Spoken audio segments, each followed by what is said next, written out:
Ahora llega la entrevista en el Círculo Rojo por Fernando Rosso. Poeta, narrador y periodista, autor de Un crimen argentino del año 2002, A cuántos hay que matar del año 2010, No pidas nada, que se editó el año pasado. También escribió el libro o libros de relatos como Pendejos del año 2007, crónicas como No hay tiempo que perder, El viajero que huye y Bares, y unos cuantos libros de poesía. El último, tengo entendido, es El amor muerde, Mapas para perderse y otros cuantos libros más. Como todo el mundo sabe, los oyentes de esta radio, conduce la inmensa minoría acá por Radio Con Vos, de lunes a viernes de 13 a 17, y es columnista político en Telefe. Reinaldo Sietecase, muchas gracias por sumarte al Círculo Rojo. Bueno, gracias. Nunca imaginé que iba a estar en el Círculo Rojo, pero bueno. Sí, nosotros tampoco. Cosas que pasan. La primera vez. Este es otro rojo igualmente. Este es otro, sí, este es de otra tonalidad de rojo. Exactamente. Así que bueno, gracias por la invitación. No. Poeta y escritor o narrador antes que periodista, ¿es así? Sí, a mí me gusta, incluso aparece en casi todos lados ese orden, ¿no? Poeta, narrador y periodista. Vivo al revés, vivo el periodismo. La literatura, la narrativa me está dando unos mangos también, ahora que las novelas se venden más. No da para vivir solo de eso, obvio. Y la poesía, que nunca te da nada, más que la posibilidad de estar en un lugar del lenguaje, y que es extraordinario. Así que suelo decir así, ¿no? Que soy eso y que vivo de la otra manera. Soy escritor antes que periodista. Lo tengo clarísimo. Podría dejar de hacer periodismo, pero nunca podría dejar de hacer literatura. Entonces por eso siempre reivindico ese orden. Me parece que voy a escribir hasta que me muera, hasta que pueda. En cambio, en el periodismo voy a estar mientras alguien me contrate, mientras tenga trabajo. O hasta que me canse, quién sabe. Y estas tres novelas, las primeras novelas de las que hablamos, pertenecen al género negro, digamos, hoy. Muy popular en general. ¿Por qué esa elección o qué atractivo le ves? A muchos, y creo que los que estamos acá en la mesa nos gusta, pero ¿por qué esa elección del género negro para contar, para narrar? Dos razones fundamentales. Primero, son los libros que me gusta leer. Trato de escribir en función también de la literatura que me interesa. Y me interesa mucho la idea del policial en general, porque permite contar una sociedad, además de contar una historia que tiene que ser potente. Siempre está el telón de fondo de la sociedad. Eso en sentido estricto. En sentido amplio te podría decir que casi toda la buena literatura es negra o es policial, porque, no sé, Hamlet es un policial. Romeo y Julieta también es un policial. No sé, las tragedias de Sófocles. En el sentido de que las historias que están buenas son las que tienen pasión, amor, celos, venganza, ambición desmesurada. ¿Qué es eso? Son ese tipo de historias. Creo que me acerco más a la literatura negra y a la de aventuras, ¿no? Por lo que leo, por lo que he leído siempre de chico. Son las historias que a mí más me interesan. Pero bueno, no desdeño el género como lector, digo, el género fantástico, por ejemplo, me gusta mucho. Pero a la hora de contar, prefiero contarlo en esa clave, ¿no? Algo. Y además tiene mucho del verosímil. Como soy periodista, eso también me es algo cercano. El policial tiene eso, tiene que ser verosímil. Si no es verosímil, se cae a pedazos. Y ese ejercicio de la construcción de una historia para que sea verosímil es algo que tengo como bastante a la mano. Esas serían las razones centrales por las que escribo policiales. Bueno, hay un filósofo teórico marxista francés que decía que hasta El Capital se puede leer como un policial porque, bueno, hay un secreto que se busca, hay un investigador y su ayudante, Marx y Engels, y es una trilogía. Está bien, porque siempre algo. Siempre hay como una especie de saga, ¿no? En los policiales. Sí, es verdad. Pues te digo, en sentido amplio creo que pasa por ahí. Yo sigo insistiendo que la literatura es como la música, o no sé yo, es buena, mala, te gusta, no te gusta. No sé si es buena o mala, te gusta, no te gusta, y pasa por ahí. Yo busco que me cuenten siempre una buena historia, hasta en un artículo periodístico, ¿no? En una buena crónica. Contame una historia, como decía el negro Fontana Rosa, y contámela bien. Ya que me vas a contar una historia, contámela bien. Y creo que eso es lo que intento, en definitiva. no van a tener la paciencia que le podrían tener, no sé, a Joyce. Ujú. ¿No? Acá tenés que contar una buena historia, atrapar enseguida al lector, llevarlo hasta el final. Y es como un desafío interesante para laburar. ¿Y cuáles son tus referentes? Deben ser muchos, ¿no? Pero tus referentes en el género policial. Muchísimo, pues también tiene que ver con todas mis lecturas, ¿no? Yo leo bastante de policial, pero no sé, Chandler es una referencia porque su detective Phil Marlowe es algo extraordinario, ¿no? Uh-huh. Es como una especie también de referencia ética, ¿no? Ese tipo que decía, cuando le preguntaban de qué trabajaba, decía, soy un hombre independiente que trabaja para ser independiente. O le preguntaban si se había vendido alguna vez y decía, sí, claro que me he vendido, ¿cómo no me va a vender? Me he vendido por un amigo, por una mujer, nunca por dinero. Y me parece que esa suerte de filosofía a mí me capturó mucho. Chase también, gran escritor. En una época también leía mucho, más de pibe, los policiales de Enigma, en la literatura inglesa sobre todo, Uh-huh. el policial de Enigma, que ahora quedó un poco de modé. Y después, ahora, en los últimos 20 años, el policial europeo es extraordinario, ¿no? Mankell, Donna León, Camilleri, Manuel Vázquez Montalbán, qué sé yo, hay 7, 8 autores extraordinarios. Es que me gustan a mí, hay muchos más. El género ha crecido enormemente, ¿no? También tiene mucha fuerza ahora en América Latina, hay escritores fantásticos, en Argentina también. Así que bueno, creo que también me inscribo ahí por cercanía, ¿no? También, porque lo que me gusta leer, entonces me divierte poder intentarlo. Esa sería un poco la idea. Estamos hablando con Reinaldo Sietecase. Supongo que todo el mundo se dará cuenta, pero bueno, las formalidades de rigor. Celeste. Sí, yendo a tu última novela, a No pidas nada.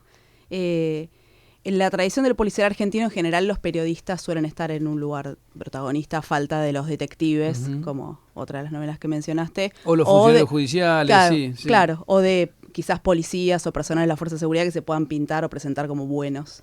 ¿El protagonismo de Gentili viene por ese lado o se ganó ese rol por otro motivo? No, en esta novela que yo elegí un periodista, el Tano Gentili, que es el personaje central, entra ahí por dos razones.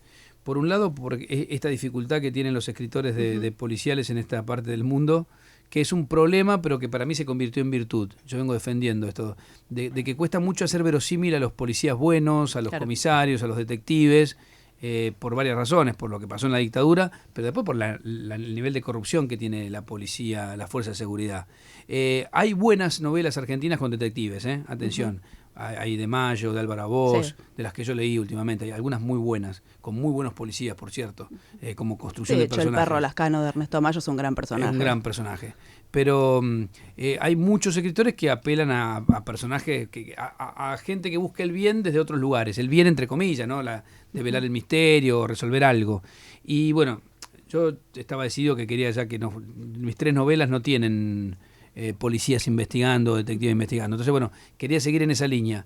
Y lo que cambia de No pidas nada a mis novelas anteriores es que está escrita en primera persona. Como desafío quería escribir una novela en primera persona, a ver si funcionaba. Y entonces a la hora de elegir quién iba un poco a llevar adelante una investigación, digo, bueno, qué mejor que para una tarea que era difícil para mí, como que era la primera vez que lo iba a hacer, usar a un periodista que me tiene totalmente cercano a ese mundo. Claro. Y además me permitía contar un poco el periodismo de esta época, ¿no? Yo tengo, lo reitero hasta el cansancio, bastante desencanto con cómo se hace periodismo en Argentina desde hace ya unos años. Y digo, qué bueno, le voy a poder poner también esa mirada que me permite decir algunas cosas que quiero decir. Y entonces ahí fue eso me terminó de cerrar con que tenía que ser un periodista. Claro. Así que bueno, ahí aparece el Tano Gentili metido en esta investigación que va más allá de lo periodístico, pero no deja de ser periodismo, ¿no? El último capítulo de Un crimen argentino está en primera persona igual. Sí. Que es un cambio que te cambia la bocha. Y acá hay un capítulo en tercera que nadie ha notado todavía, por eso no lo suelo decir. Hay un solo capítulo en tercera que mi editora me lo cuestionaba, porque me decía, qué delicado esto. Le digo, mira, va a pasar, necesito que vean esto sin que el Tano lo sepa, porque el Tano es el que está contando. Entonces... y al final pasó, y hasta ahora no hay nadie que me lo haya... es un capítulo fuerte que desagrada bastante y nadie percibe totalmente cómo está. Yo creo que en eso se puede uno tomar licencias, pequeñas licencias, pero bueno, pero el tono general de las otras 2 novelas es en tercera. Después yo a veces necesito hacer un cambio porque necesito contar determinada cosa. En ese caso, el final de la novela de Un crimen argentino, o en este caso, esa historia, ese capítulo es un capítulo chiquito, contarlo en tercera. Pero me refiero al tono general, pero está bien la observación que haces. Que bueno, son cosas de la literatura. Yo creo que uno puede hacer cualquier cosa en la novela. Yo leí hace unos años un artículo de Javier Cercas que hablaba de la novela y la definía como un género sucio. A mí me encanta esa definición, porque una novela puede hacer cualquier cosa. Desde el Quijote para acá, vale todo. Todo vale. Vos podés meter cualquier cosa dentro, verdad, mentira, imaginación, personajes reales, personajes ficticios, cualquier cosa vale. Lo único que no puede hacer una novela es aburrir. Entonces vos podés usar cualquier cosa, cambiar de género, no importa. El tema es que después el artefacto que armaste funcione. Es decir, que la salchicha sea rica. No me digas cómo lo hiciste o qué metiste. El tema es que después te parezca que está bien. Ahora, si vos metés cualquier cosa y suena mal, si yo te cambio las personas y te suena mal, no se entiende, te saca del registro, ahí sí estás en problema. Ahí no, me lo estarías diciendo como un error, no como, che, mirá, cambiaste acá. No, a mí me parece como una cosa que funcionó, digamos. Bueno, claro, es que tiene que funcionar, justamente por eso hablo de artefacto, tiene que funcionar, vos estás armando algo, es como si pones una pieza, está bien, pusiste una pieza roja en el medio de las piezas blancas, pero está bien, funciona. El tema es si vos metes algo que después complica la lectura o te hace perder o dejaste un cabo suelto, más en el policial hay que tener mucho cuidado con eso. Bueno, no sé si en el policial, en la novela negra, para darle más amplitud al término. Que no te quede un muerto en el placar. Que no me quede un muerto en el placar. Sin resolver. Bueno, yo traigo un personaje que lo vengo trayendo de las dos novelas anteriores y es un riesgo grande ese. Sí. Sobre todo porque no es un detective. Acá en la presentación en la Feria del Libro me lo hizo notar Claudia Piñeiro, que presentó el libro. Me dice, creo que sos el único escritor, por lo menos en Argentina estoy seguro, que tiene una saga donde el que pasa de novela a novela es el malo. Claro. No el malo al nivel de Hannibal Lecter, que también es una saga con un malo ahí, un malo que resuelve enigmas. Acá hay un malo que anda por ahí, ¿no? Es el asesino de mi primera novela y que no se va y podés leer los 3 libros por separados y yo me cuidé mucho de que no te hiciera ruido. Podés leerlos en distinto orden, tampoco pasa nada, pero el que los leyó a los 3 dice, uy, mira, yo me imagino, yo en la fantasía mía. Sí, vas viendo como una evolución No, de ese decís, personaje. ¿qué hace este tipo acá otra Claro. vez? ¿No? ¿Qué hace? Además le mantengo la cronología, va envejeciendo con los años. Esta novela transcurre en el 2009, de diciembre del 2009 a febrero del 2010. No pidas nada. Y Un crimen argentino transcurre en el 81, en el verano del 81. O sea Fin de la que dictadura. este personaje ha pasado casi 40 años. Sí, justamente sobre el doctor Márquez, era la otra pregunta que te quería hacer. ¿Lo elegiste también, o sea, fines narrativos, por ejemplo, por esto de seguir un personaje, fue algo que surgió? ¿O porque también querías hablar sobre esta combinación entre los negocios, el crimen, entre comillas, la justicia? En realidad, Márquez nace de un personaje real, que es el asesino de mi primera novela. Que mi primera novela está basada en un hecho real, que es un tipo que secuestra a un empresario y lo disuelve en ácido sulfúrico. A mí siempre me había llamado la atención esa historia. Lo conocí en Coronda, yo trabajaba en Rosario, en Rosario 12, los primeros años de Página 12 de Rosario. Fui a cubrir un motín, tenía esa historia en la cabeza del asesino del ácido y pregunté, la cárcel era un caos. Había francotiradores, había un pabellón tomado. Y después que yo hice la crónica y que se calmó casi todo porque negoció el director, estuve casi todo el día en la cárcel ese día. Me acuerdo, digo, che, acá está, el nombre real es Maciaro, no suelo decirlo. Está libre en este momento, está en Coronda, está ejerciendo la abogacía. ¿Aparece un Macimarro en la novela? Macías Medrano usaba él de acrónimo. Y un personaje increíble. Yo, además, lo conocí ahí, estaba hablando del año 90, ponele, 91. Y voy a verlo, estaba en la biblioteca. Y le hice una entrevista y me voló la cabeza. Citaba a Foucault, Sartre, sabía cuántos presos había, cuáles estaban en proceso. Me pareció que había un genio detenido. ¿Qué pasa este tipo preso detenido? ¿Están locos? Fui a hemeroteca, en ese momento no había cosa, a la hemeroteca, al diario La Capital, a ver cómo había sido el caso de él. Bueno, y ahí lo dejé, porque en esa crónica del motín, pude hacer un recuadrito de lo que decía este tipo sobre el motín. Pero ahí me quedó. Y al tiempo, que lo hago responsable de haberme empujado a escribir narrativa, hice un taller de narrativa con Tomás Eloy Martínez y había que escribir una nota como para una edición dominical de unas 10 páginas Y yo me acordé, digo, voy a escribir lo del asesino del ácido, que nunca lo escribí. Y ahí escribí esa nota. Y cuando hicimos éramos 12, el 6 argentino y 6 extranjero. Cuando hicimos la devolución final, todos leíamos y nos criticaban, y él también hacía una devolución. Él me dice, mira, antes de hacerle la devolución, le quiero decir que usted tiene una novela ahí, me dice. Entonces yo le digo, bueno, no se me ha ocurrido nunca a mí escribir una novela. No, bueno, es una buena historia, le dije yo. Y Tomás me dijo algo increíble. Me dice, no le dije que la puede escribir. Le dije que tiene una novela, no que la puede escribir. Chao. Y ahí me hizo la devolución periodística del texto. Bueno, salí de ahí, imagínate. Digo, tengo una novela, me dijo Tomás L. Martínez. Bueno, así que estuve laburando. Primero pensé que iba a ser una no ficción. Hice 43 entrevistas. Me vi el expediente, eso. Y estaba muy trabado para escribir. Me volví a encontrar con él. Mira cuántas cosas le debo a Tomás Eloy. Y le digo, Tomás, estoy medio trabado, le conté. Me dice, te dije una novela. Y yo, claro, estoy haciendo una investigación periodística. Entonces, ahí la terminé. Ahí me di cuenta de lo que era cuesta arriba y la cuesta abajo, era no leer más nada. Me dijo, no leas más nada, escribí una novela, es una historia bárbara. Bueno, y ahí escribí Un crimen argentino. Así que bueno, un poco es Márquez me viene acompañando desde ahí. En la segunda yo necesitaba un abogado porque quería contar una venganza, también basado en un hecho real. Yo acumulo muchas cosas reales y después pero solo tenía una historieta de un tipo que se había vengado de los asesinos de su hijo. Y yo digo, pero alguien tiene que intermediar, este tipo es un empresario, ¿cómo consigo un sicario? Ya sé, un abogado inescrupuloso. Y ahí me apareció otra vez Márquez. Y en esta me aparece otro abogado y no me lo puedo sacar de encima.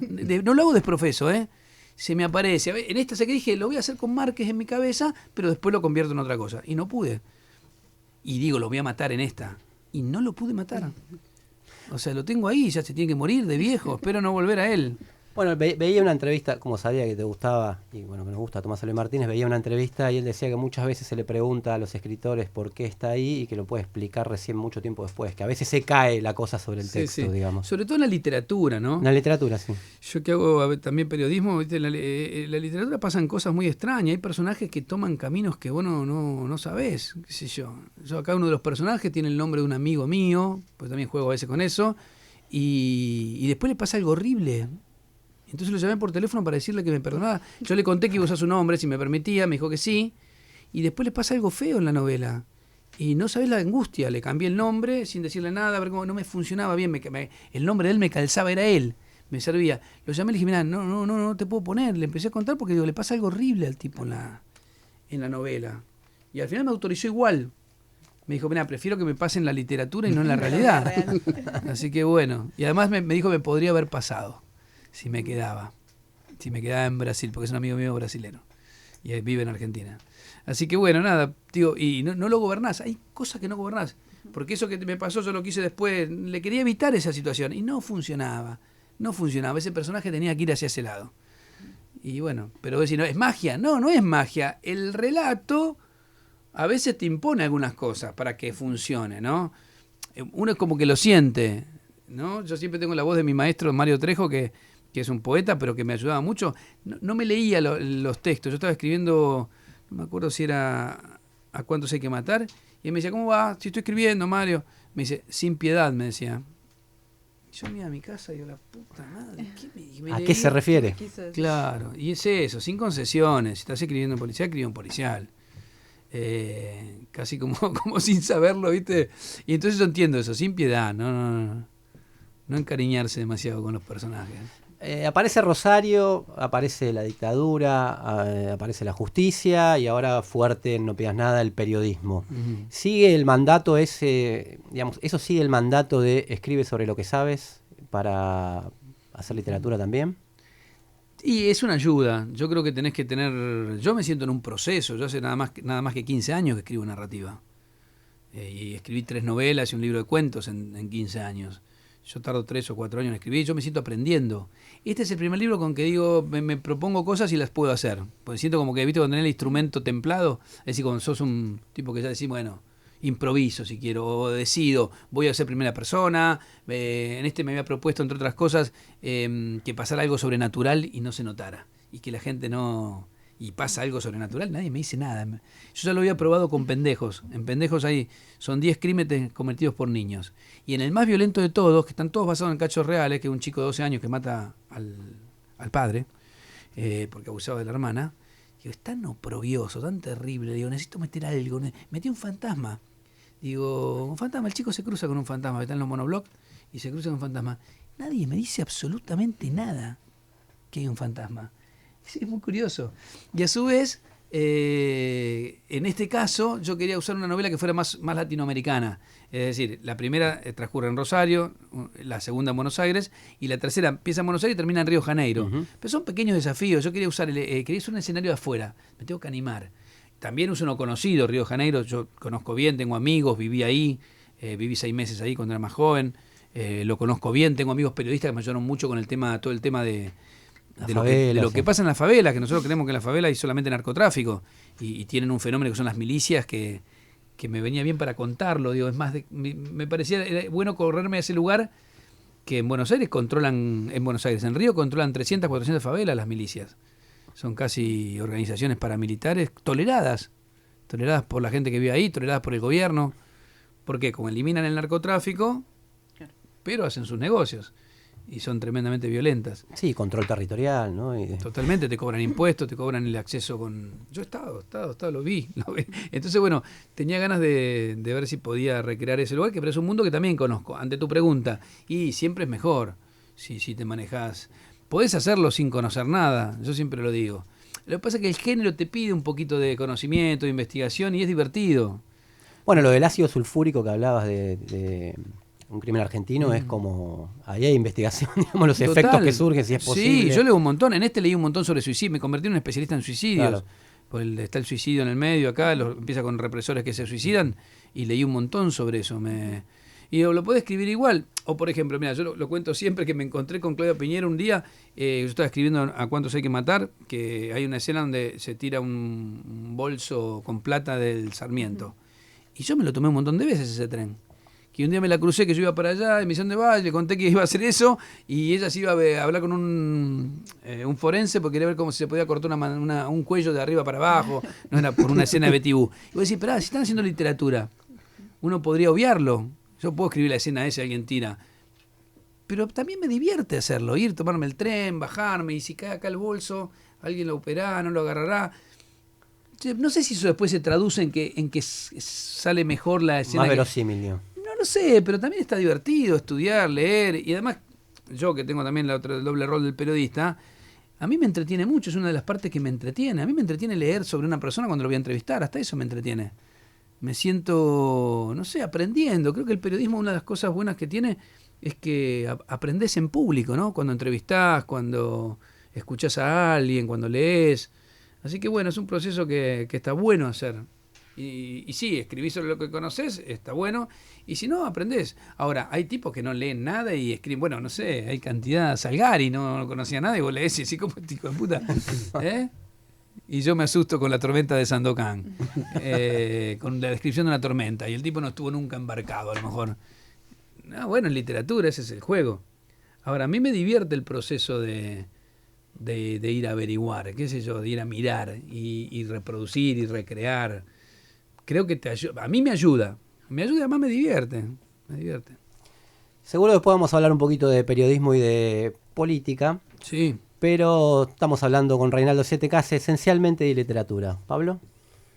En No pidas nada hay varias referencias a muchos tristemente célebres militares. Entre ellos, entiendo yo, al prefecto Héctor Febrés, ¿no? Uno de los militares suicidados antes de ir a declarar. ¿Cómo logra la literatura, la narración, captar esos hechos atroces como tantos hechos atroces de la historia, ¿no?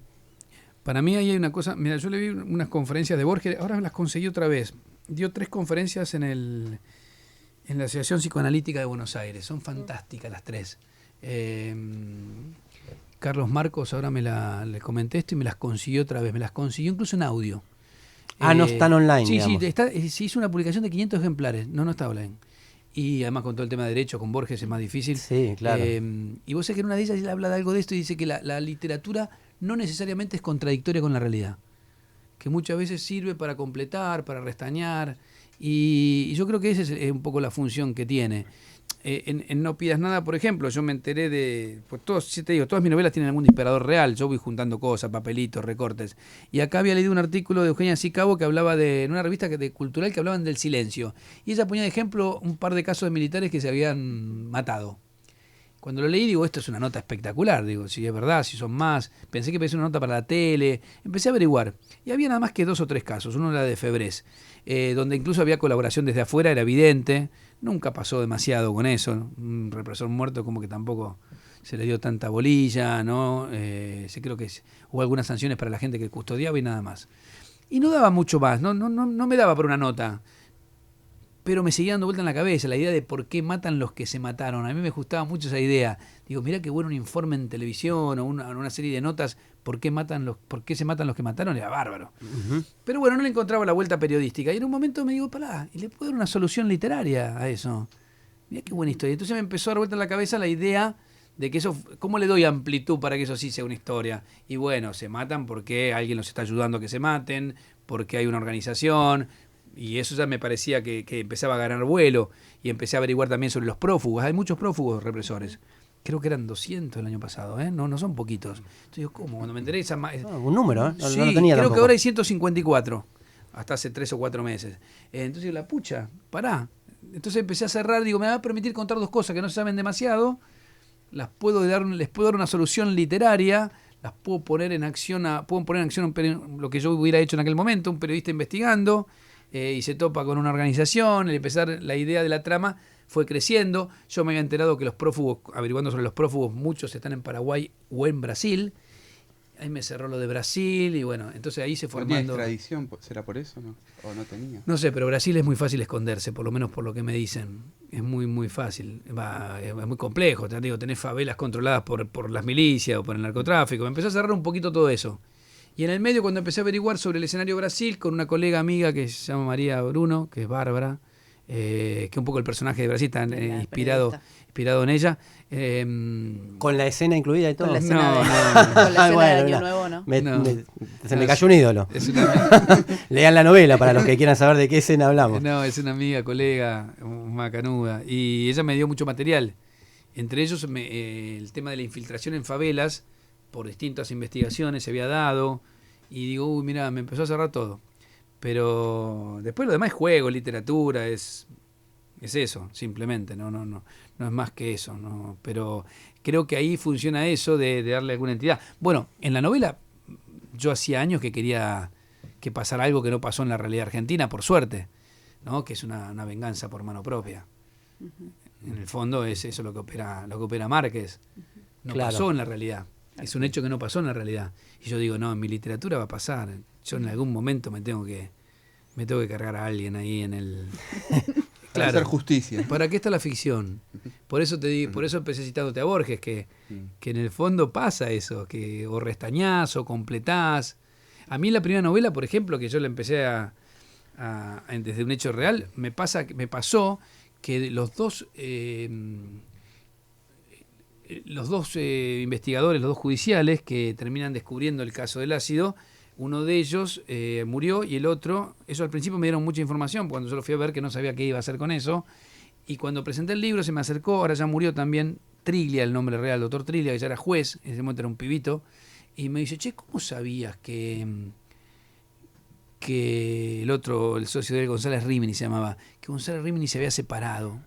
No tengo ni idea, le puse yo para ablandarlo un poco. Mirá, yo me creí que vos sabías. ¿Y vos cómo sabías que yo ando armado?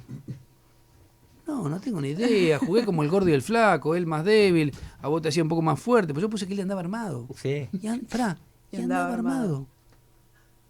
Bueno, vos decís, ¿cómo puede ser? Y tengo colegas que me dicen que hay más verdad en un crimen argentino que en todo el expediente. Sí. Porque ese es otro tema. El expediente judicial no siempre revela la verdad, no siempre se atiene a la verdad de los hechos. Esto es Argentina, la justicia es, para mí, el peor de los problemas del país. Entonces, a veces desde la ficción lográs completar cosas. Y claro, si entrevisté 43 tipos yo. Después escribí una novela, no tiene toda la línea del asesino con la tía, no existe, pero bueno. Pero en la parte judicial, ya te digo, tengo colegas que laburaron el tema, me dicen, che, hay más información ahí que en... Y es medio como que la literatura a veces también se puede hacer una especie de ajuste de cuentas Sí. con la realidad. De hecho, hay un escritor mexicano, Paco Ignacio Taibo, que dice una frase que a mí me encanta siempre, que es que muchas veces en la ficción encontrás las respuestas o fabricás las respuestas que no te da la realidad. Totalmente, totalmente. Es un mundo de nada, para hacer cualquier cosa, como digo yo, podés hacer cualquier cosa, eso es lo divertido. Yo me lo tomo muy a pecho, eso que está todo permitido, salvo hacer un embole. Y por el tiempo que vos decís que tardás entre una novela y otra, entre otra, que tardás bastante en escribir, ¿es por una cuestión de trabajo de otras cosas que te lleva tiempo o por una cuestión de meticulosa de corregir y recontracorregir los textos? Corrijo, trabajo con editores, pero es más por falta de tiempo. Yo escribo muy espasmódicamente, yo creo en el trabajo duro, ¿no? Otra vez citando a Tomás Eloy, culo y cabeza. Vos podés tener una buena idea, pero si no te sentás a escribir es difícil. Horas culo, diría mi abuela. Y claro, y yo sabés qué me pasa, a lo mejor un sábado me lo dediqué todo para mí, escribo a lo mejor de las 10 de la mañana a las 10 de la noche. O sea, obviamente parando, pero después pasó 2 semanas y no pude. Yo esta semana no pude escribir, por ejemplo. Escribir literatura. Y a su vez, a pesar de la cantidad de trabajo que tengo en el periodismo, siempre me hago un hueco. Cuando salió la novela esta me decían mi amigo, ¿cómo hiciste para escribir esto? Si estabas en Vorterix levantándote a las 4:30 de la mañana. A mí me ayuda que cuando escribo literatura, y por eso elijo la literatura, mis editores todo el tiempo me piden libros periodísticos, que son los que se venden más, que son... ¿Y yo por qué les digo que no hago? Porque si libros periodísticos implican trabajo para mí. En cambio, esto para mí es diversión. Entonces estoy dando vuelta a una historia, una idea, es como más un juego. Entonces puedo estar trabajando 10 horas, pero llego a mi casa, puedo escribir 2 horas más porque estoy en un terreno que tiene que ver más con el juego que con el laburo. Me pasó con Kamikaze, que es mi único libro periodístico, y está bien, fue un libro que escribí en 8 meses, pero era trabajo. Para mí fue trabajo, fue hacer periodismo. Yo tengo más asociado, no digo que no sea un trabajo de la literatura, pero es como más, siento un aire que no siento en el periodismo. Estamos hablando con Reinaldo Sietecase, en un ratito seguimos charlando. Les recuerdo que estamos hablando con Reinaldo Sietecase, estuvimos recorriendo un poco sobre su literatura, uniendo un poco literatura y periodismo, y antes lo adelantaste algo. En el Tano Gentili, que es el personaje, el periodista, personaje de la última novela, se muestra un escepticismo grande sobre la cuestión del periodismo, y vos decías que un poco trasladaste tu propio sentir a eso. ¿Cómo ves el panorama hoy del periodismo en general? Sí, no muy diferente que en los últimos años. Yo lo noté fuertemente cuando se abrió el enfrentamiento más abierto entre el kirchnerismo y el grupo Clarín, sobre todo los grandes grupos de medios. Creo que ahí se entró en una lógica casi de guerra, de confrontación total, y los productos periodísticos quedaron de alguna manera supeditados a la pelea. ¿A qué me refiero? Yo suelo decirlo de esta manera, que la verdad dejó de ser importante. Y uso siempre el mismo ejemplo, que es una vez le escuché a Pérez Reverte decir que en una guerra la primera víctima es la verdad. No es una frase de él, es una frase que se usa mucho entre los corresponsales de guerra. ¿Por qué? Porque pasa a ser un elemento de la confrontación. ¿Cuántas víctimas? ¿Cuánto bombardearon? ¿A cuánto más? Entonces la verdad deja de ser importante. Es más importante cómo afectás al otro con la información que emitís. Y en esa lógica del conflicto casi fue una lógica de guerra. Y yo la verdad que me sentí un poco desubicado porque no soy soldado, soy periodista. Entonces me parece que ese impacto fue muy malo para los productos periodísticos. A ver, está claro que vos no podés pedir que ustedes cuenten igual que Longobardi, lo que pasa. O que La Nación publique igual que Página 12 o Tiempo Argentino que Clarín. Eso está claro. Ahora, a mí me parece que lo que se quebró es que las miradas distintas, por perspectiva ideológica, política, económica de cada medio, cruzaron un límite. ¿A qué me refiero? Una movilización en Plaza de Mayo nunca hubiese dejado de ser tapa en Argentina hace 10, 15 años. A lo sumo la hacía más chiquita, la criticaba después en una editorial. Ahora, en Argentina es posible ahora. Si según qué proteste, qué pidan, cuáles sean las consignas, una movilización imponente en Plaza de Mayo puede no ser tapa. Espero que se entienda. Es como que si vamos a ver un partido de fútbol con vos y tu equipo gana 1-0, los dos podemos tener distintas versiones sobre ese hecho. El hecho es que ganó 1-0 de tu equipo, eso no se puede obviar. Bueno, a mí me parece que se empezaron a alterar los hechos en Argentina en función de esa puja, de esa guerra. Y bueno, eso es lo que me produce desencanto. No tengo la visión naif de que todos tienen que contar igual, porque no es así. Yo hablo, escribo desde una perspectiva ideológica, también en el contexto empresarial donde estoy. No digo las mismas cosas según el medio donde estoy. Trato de ser honesto, pero creo que todo eso tamiza la situación. Según el contrato de lectura que tenés o con los oyentes, trabajás. Ahora, yo creo que eso se vulneró. Creo que la pelea hizo que de pronto pasaran cosas extrañísimas. No sé, tengo 200.000 ejemplos si quieren, no sé, el día posterior al episodio donde el hijo de Aliberti atropella a un ciclista y lo mata. Sí. Bueno, eso fue tapa de Clarín. Un delirio, un accidente, tapa de Clarín. Página 16 de página 12, donde ni siquiera se consignaba que estaba con alcohol. También un delirio. Es decir, empezó a pasar eso, hasta el hecho más pequeño, en este caso casi personal, de pronto era un elemento para la disputa política. Para mí ese es un ejemplo muy claro. Entonces, bueno, no era ni tapa ni página 16, era una noticia policial para los dos medios. Digo, esas cosas me fueron generando cierto desencanto. No porque para que se entienda, porque lo discuto mucho, no porque no entienda el peso que tienen los grandes medios en la sociedad, que algo que es el gran tema para mí de América Latina sobre todo, ¿no? Si no veamos lo que pasa en Brasil, lo que pasa en México. Bueno, ahora en la Argentina con la fusión entre la última También, fusión entre Clarín y Telecom, claro, o Cablevisión y Telecom, claro. se armó un gran emporio, Sí, digamos. bueno, que ese es otro gran tema. El que debería estar preocupado debería ser Macri con eso. Sin embargo, en Argentina, que es para hablar largo y tendido, acá no tenemos por qué coincidir,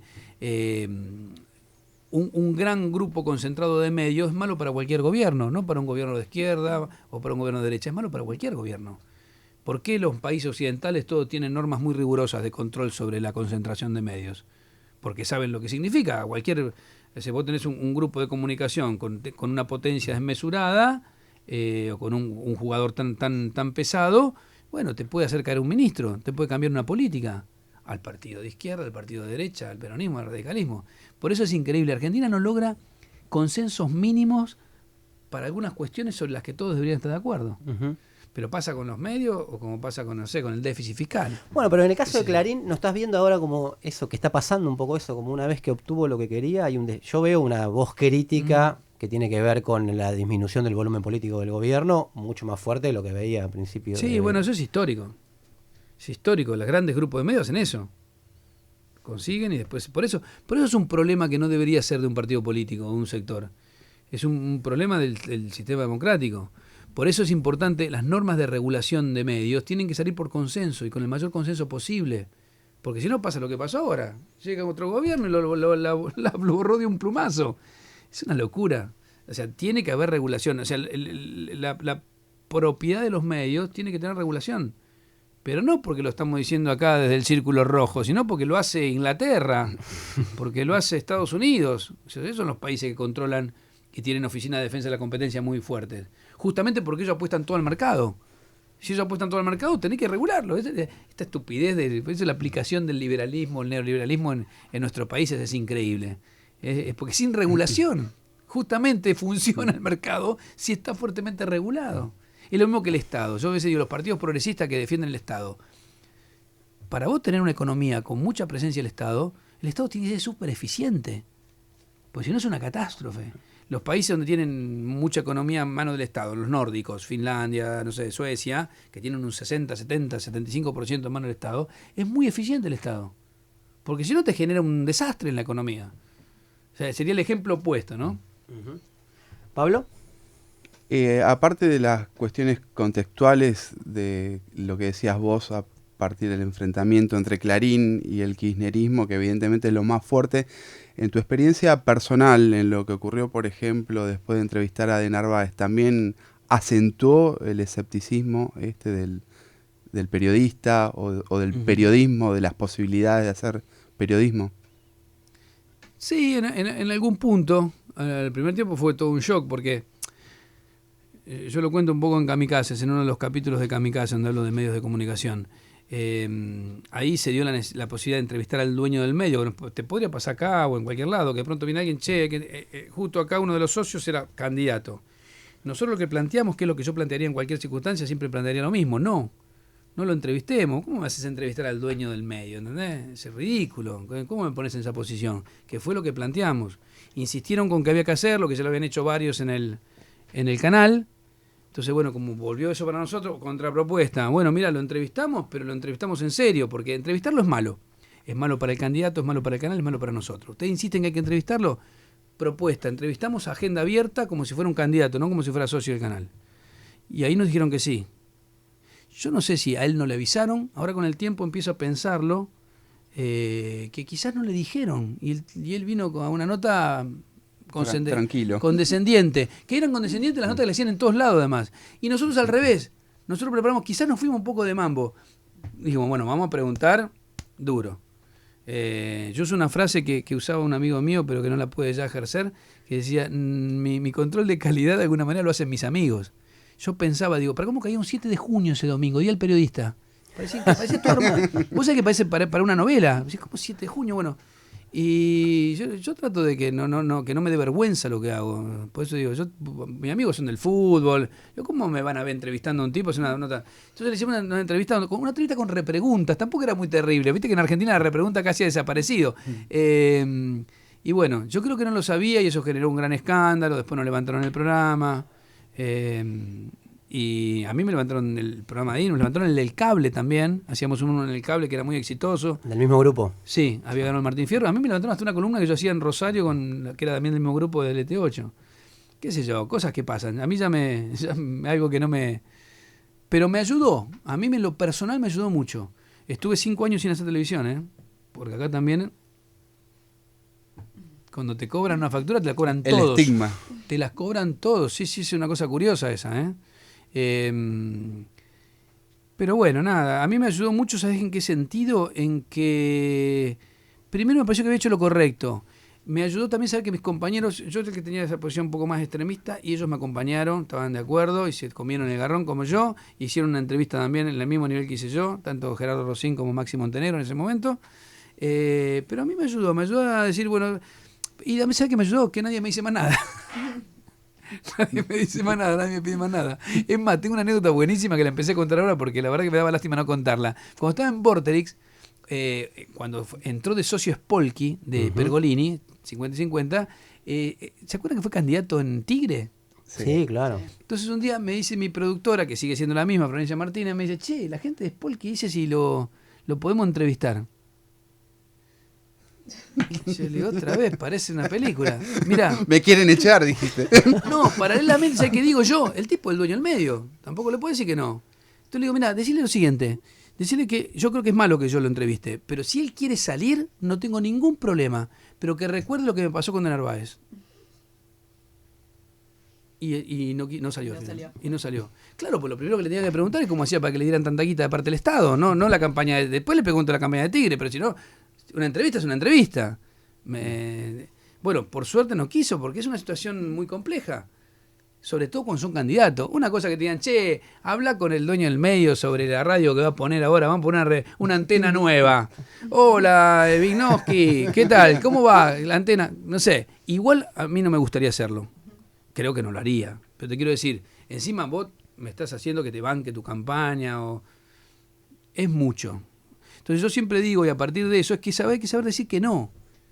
En general, vos sabés que tiene consecuencias decir que no en todo el orden de la vida, no solo en el periodismo. Pero vos sabés que yo me he dado cuenta que en el periodismo no tiene tantas. Yo aprendí que vos decís que no y siempre hay otro que dice que sí. Y si en un canal, es que es así. Yo tengo una amiga que me contaba la vez pasada que le habían cambiado una cosa en un diario y ella protestó y sacó la firma, ¿no? Y le digo, ¿y qué pasó? Y después dijeron, no sé, no me tocaron más nada, no me pide más nada. Me dijo, claro, porque siempre hay otro que lo hace. Yo, che, no le pidas a este que dice siempre que no. Y esta cabrona que no quiere, ¿entendés? Sí hay un montón de gente que quiere hacerlo. Y después, cuidado, también entiendo al que dice que sí, para cuidar su laburo, para cuidar, o sea, pero tampoco es una lección de moral y de ética, porque yo ahora tengo Claro, una depende de la espalda jerarquía en la que uno esté, ¿no? totalmente. Por eso la independencia individual depende de eso. Yo cuando era movilero tenía mucha menos posibilidad de lo que sí hacía, a veces, si me llegaba algo que sabía que podía afectar a un auspiciante, por ejemplo, se lo pasaba a otra radio. Se lo pasaba a otro colega. Che, ¿ustedes tienen a don Benito de auspiciante? No. No sabés lo que tenemos. Hay una denuncia contra don Benito, tomá. Claro. También uno puede hacer esas cosas y cuidar el laburo. Tampoco inmolarse. Una cosa es lo que uno puede hacer en un medio más independiente, en una estructura. Y tampoco englobar esta cosa idiota de pensar que toda la gente que trabaja en Canal 7 piensa como el gobierno, los que trabajan en Clarín son todo pensamiento Clarín, los que trabajan en Página 12 son todo de izquierda, qué sé yo. La verdad que es todo más complejo. Esto es un laburo, laburamos donde podemos. No somos lo que regulamos en la estructura de medios de la Argentina, ni lo vamos a hacer, es una cosa que deberían hacer los legisladores. Me parece que hay que ser. Y después tener cada uno su parámetro en todo caso, ¿no? Hasta dónde sí, hasta dónde no. Yo trato de que se labure honestamente, trato de hacerlo yo, con todas mis flaquezas, con todos mis errores, con todas mis agachadas. Y para ir cerrando, ¿cómo es el presente político del gobierno? Se discutió mucho desde el 2015 hasta esta parte sobre qué era, sobre si era, cuán fuerte era. Inclusive yo creo que te escuché a vos decir que era uno de los gobiernos con más poder que tenía, ¿no? ¿Seguís viéndolo así ahora con la crisis que está atravesando? ¿Cómo lo ves ahora? No, yo estoy muy sorprendido con lo que pasó. ¿A qué me refiero? No porque no pensara que pensé que esta crisis la iba a tener mucho después. Pensé que iba a tener un primer mandato sin mayor problema. Evidentemente íbamos a hacer una crisis. Es decir, si vos no bajás el déficit, si vos seguís tomando deuda como tomás deuda, si seguís alentando un modelo donde solo tu apuesta es la producción primaria, qué sé yo, la verdad que son 3 o 4 cosas y ya lo vi esta película, ¿no? Y el resultado da la sensación que siempre es el mismo en Argentina. Cuando yo me refería al mayor poder, es verdad, ¿no? me parece que exageré, pero la verdad que es un gobierno con apoyo popular, con apoyo de los grandes grupos empresarios. Yo hacía tiempo que no veía algo así. Con agrupo de los grandes medios, qué sé yo. Lo único que tenía, con una cuestión de sumisión de todo el Poder Judicial, haciendo prácticamente lo que le pide Angelici. Pues si la pucha, no sé, es como mucho. Lo que sí tenía minoría en las cámaras. Daba la sensación de una fortaleza muy importante, ¿no? Es decir, con todo ese apoyo junto y además apoyo electoral, que no sé ahora si se traducirá el año que viene otra vez en una cantidad de votos que sacó. Y Bueno, además, ahora le está hablando a todos esos con el corazón y le están respondiendo un poquito con el bolsillo, ¿no? Sí, mercados, sí, el campo, entre comillas. Sí. Bueno, lo que yo no conté con eso es la volatilidad de estas adhesiones, ¿no? Eso no pensé que iba a ser tan lábil el apoyo, tanto de los grandes medios, ¿no? Como vos decís, que ya consiguieron y se corren, y dice, bueno, y si le va mal, a lo mejor hay que pensar en Massa, no sé, empieza porque ahí se mueven así. Digo Massa por decir cualquier candidato. Digo Massa por no decir Labaña, por ejemplo. O quien sea, sí, o quien sea. Me parece que ahí hay una cuestión donde que yo no pensé que iba a ser tan veloz eso, ¿no? Tan rápido. Lo mismo el campo no le da una, viejo, no le saca le sacó las retenciones, no les para ahora la disminución, y no le liquidan la soja, y los empresarios no acompañan. Es como que ¿no? a la primera muestra de debilidad es como que le sacaron el banquito. Sigue siendo la mejor opción, obviamente, para un montón de sectores, pero acompañan hasta ahí, acompañan hasta mientras te sirve, ¿no? Que eso también es una lógica media argentina, ¿no? Argentinidad al palo. Solo si me sirve.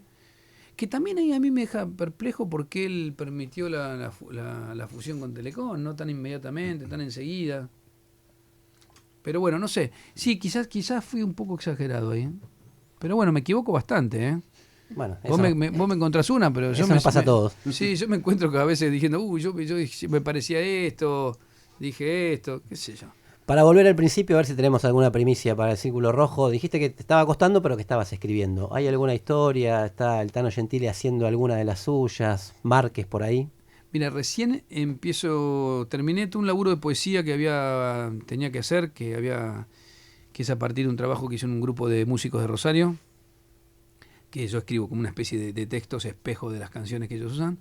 y empecé a escribir una especie de saga de No pidas nada, porque me pasó algo curioso con No pidas nada. Tenía un primer capítulo que me parecía genial, redondo, es más, es el origen de la novela. Y cuando estaba por cerrar la novela, se me ocurrió que el protagonista del Trano Gentili, digo, ¿por qué está tan enganchado con los suicidios? Tengo que meterle un suicidio en la familia. Entonces, después de pensarlo un poco, se me ocurrió, mi madre murió cuando yo era adolescente, tenía muy claro el tema del dolor, la muerte, y digo, ya está, le pongo que se le mató a la madre. Y lo tiene que saber él. Esto lo puedo contar tranquilo, no es spoilear, porque comienza la novela con eso. Tiene que ser algo que conozca él y nada más que él y el lector. Que el lector entienda a este tipo que además arrastra esta cosa con los suicidios. Me parecía que era un engaño. Cuando lo armé, me sobraba el capítulo 1, mi capítulo preferido. Y no había forma. Y lo saqué.